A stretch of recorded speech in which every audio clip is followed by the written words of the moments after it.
So ayan po mga kaibigan, sa wala pang alam no, yung mayroong mga ubo-ubo. Ayan po, ito po ay mabisang gamot ang kalamansi. Ayan. Kakainin nyo lang po ito umaga, tanghali, hapon.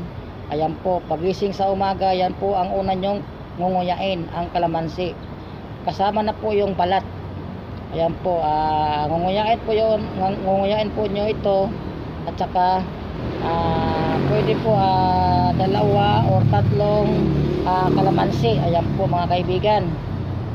So sa loob po ng isang araw, dalawang araw, ayan po, mawawala po ang inyong ubo. Ito po ay mabisa pong gamot.